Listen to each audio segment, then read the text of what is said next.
हम जो भी काम करते हैं, फिर चाहे वो सही हो या गलत, उसका असर किसी न किसी तरह हमारी जिंदगी में पड़ता है।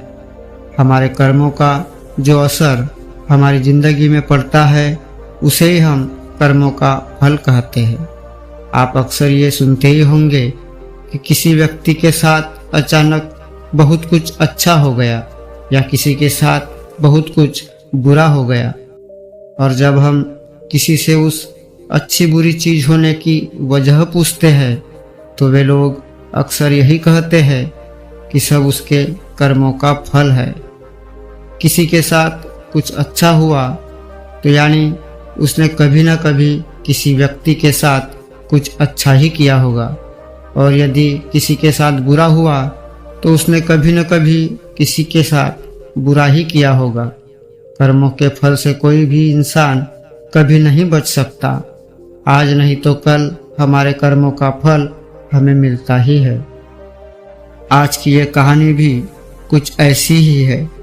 ये कहानी आपको सिखाएगी कि किस तरह हमारे कर्म हमारा पीछा करते हैं और अंत में वो उसका फल भी हमें दे देते हैं। ये कहानी आपको काफ़ी पसंद आएगी और इससे मिलने वाली सीख आपकी ज़िंदगी और मन में बहुत गहरा असर करेगी। इस प्रेरणादायक कहानी की सीख को समझे और उसे ज़िंदगी में अपनाने की पूरी कोशिश करें। तो चलिए शुरू करते हैं। एक गांव में एक किसान उनके परिवार के साथ रहता था। किसान और उनका परिवार एक संत महात्मा की सेवा किया करता था और संत महात्मा के उपदेश पर उनका परिवार जरूरतमंद लोगों की सेवा भी किया करता था। उनके परिवार में सभी लोग प्रेम भाव से रहते थे, लेकिन उनका एक बेटा था जो कि दोनों पैरों से अपाहिज था। सेवा करते करते बरसों बीत गए। उसका परिवार कभी कभी यह भी सोचता था कि हम सब इतने प्रेम भाव से संत महात्मा और जरूरतमंद लोगों की सेवा करते हैं, फिर भी हमारे परिवार में इस बच्चे के साथ ऐसा क्यों हुआ? इसका क्या दोष था जो वह अपाहिज है? एक दिन की बात है जब संत महात्मा का सत्संग चल रहा था। हजारों लाखों श्रद्धालु उस सत्संग में बैठे हुए थे। संत महात्मा ने अपना प्रवचन पूरा करने के बाद कहा, इस पूरे प्रवचन के विषय में अभी भी किसी के मन में कोई शंका हो तो वे बताए।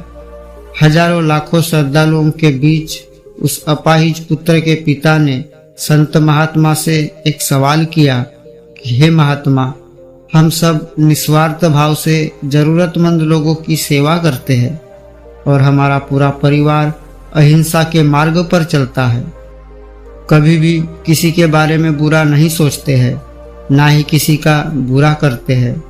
फिर भी ऐसा क्या गुनाह हुआ जो हमारा बच्चा अपाहिज पैदा हुआ?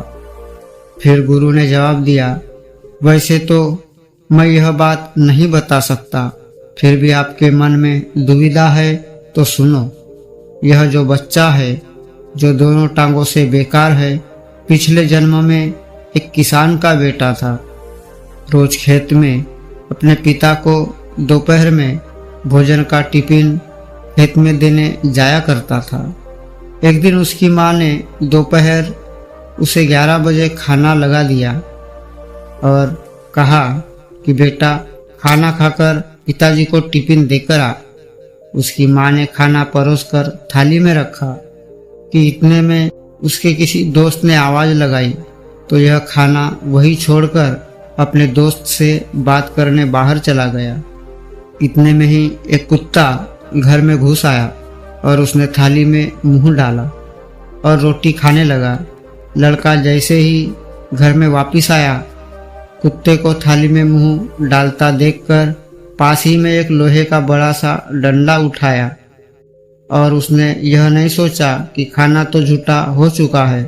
बिना सोचे समझे उस कुत्ते की दोनों टांगों पर इतनी जोर से लोहे का डंडा मारा कि वह कुत्ता अपनी जिंदगी में जब तक जिंदा रहा, दोनों पैरों से बेकार होकर घसीटते घसीटते जिंदगी जिया और तड़प तड़प कर मर गया। यह उस कुत्ते की बद्दुआ का फल है जो इस जन्म में यह दोनों टांगों से अपाहिज पैदा हुआ है।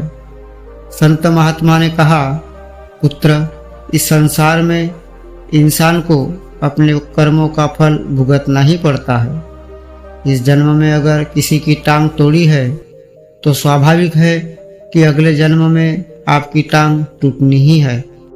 अगर आप किसी को नुकसान पहुंचाओगे तो आपका भी नुकसान होना तय है, इस जन्म में नहीं तो अगले जन्म में।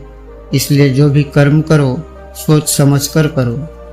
आप अपने कर्म फल से नहीं बच सकते। आप जहाँ भी जाते हैं, जो भी कुछ करते हैं, आपके कर्म ही आपको शांतिपूर्वक देख रहे होते हैं। किसी भी दिन आपको आपके कर्म का फल पृथ्वी पर वहन करना ही होता है। इसलिए हर समय उचित कर्म करना अनिवार्य है। उम्मीद है यह कहानी आपको पसंद आई होगी, तो वीडियो को लाइक करें, शेयर करें तथा इसी प्रकार के नए नए वीडियो देखने के लिए चैनल को सब्सक्राइब अवश्य करें।